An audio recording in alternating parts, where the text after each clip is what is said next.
I'd be failing in my job if I extended the introduction that I'm giving it right now any further, ladies and boys and girls, any further than need do, because it'd be cruel. We've got to get them on stage, full stop, new paragraph. So, let's do that. Shall we bring them on stage? Please,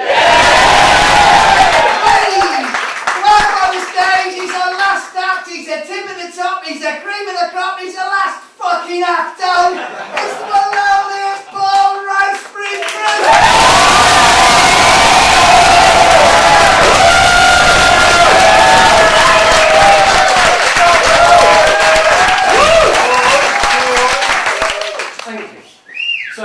Very lucky to have me here tonight. Yes, we are. I'm actually London's #1 gay northern nerd comedian, heavyweight division. And you might be thinking to yourself, oh, he doesn't look gay. He's not what I expect in a gay man. I'm thinking of someone in a tight white vest. And he's wearing this sort of Georgia Asda tarpaulin. You're thinking of someone who spends a lot of time at the gym, you know, works out, proper buff. And I've got kind of a muffin top and back fat. And you might be thinking, he does not look like the kind of man with an encyclopedic knowledge of kind of my dog. And you'd be right. But if you've got any questions about Justice League International 1989 to 1995, these glasses are not just Shoreditch irony. And obviously those are my nerd credentials. But some of you, the more astute amongst you, might be thinking, oh, he's definitely northern though, he's got a northern accent. If you're not an accent specialist, you might just be thinking, oh, sounds a little bit mentally deficient. I am definitely northern, my mum will tell you if you ask her. And, but I've been living down here now for 13 years, and so my accent has dulled. I sound a lot better now than I used to do. And for the first 3 years of that I lived in Surrey. And there is nothing that will dilute your accent more than living in Surrey. It's not that the people don't understand or that they're angry, it's that they pity you.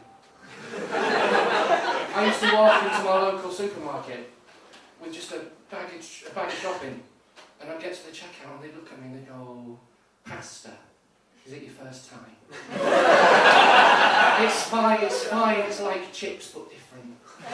Which was useful for me. But also when I moved down to Surrey, as a student, living in halls of residence, and I thought, I'm going to be very nice, I'm going to be neighbourly. So I knocked on my housemate's door, and I said to her, in what was back then an unrefined accent, not these sultry tones you're hearing now. I said to her, I'm hot and shot, do you want to know? And she just looked at me and said, Tanya, Portugal. And so I carried on living with her for the rest of the year, and it took about 3 weeks, but eventually I worked out that her name was Tanya and she was from Portugal. And after that we got like our house on fire. But the crux, the absolute pinnacle of what I think is racism towards my accent was I went to a friend's 21st birthday party at a community centre in Bermondsey. And I'm not what you'd call particularly high-end, but it was a community centre in Bermondsey. And I walked up to the bar, and I wasn't drinking that night, and I said, can I have a Coke, please? And the barman said, Coke? And I said, Coke. And he said, Coke?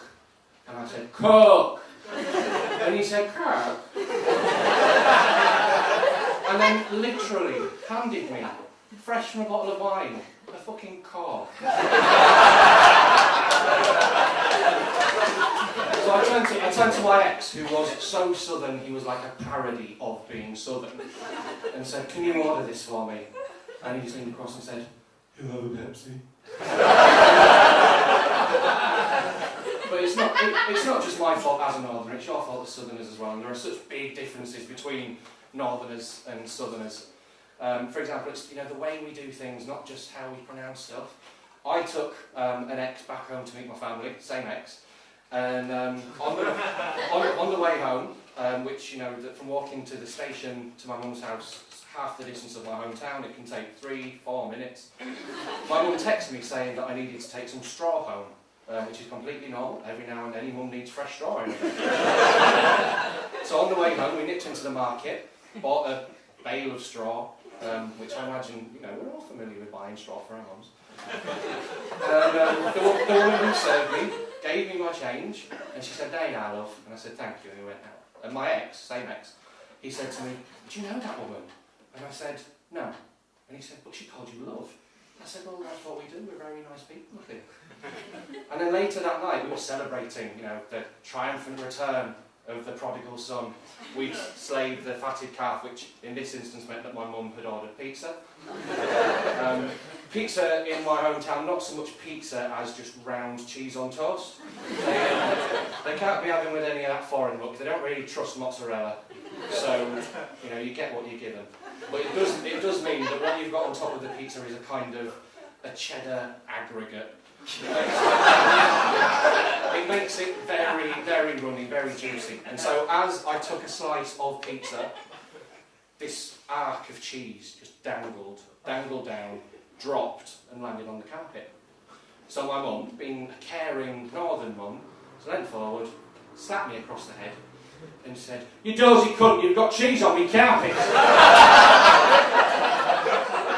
So, I got some kitchen roll and I dealt with the situation like a good son would.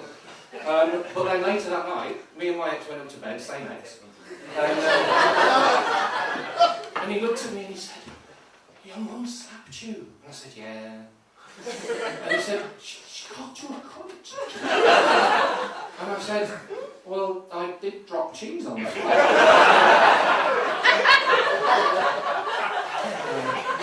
The other thing about the North, obviously, is that we do call people cock as a term of endearment, except for when it refers to my ex.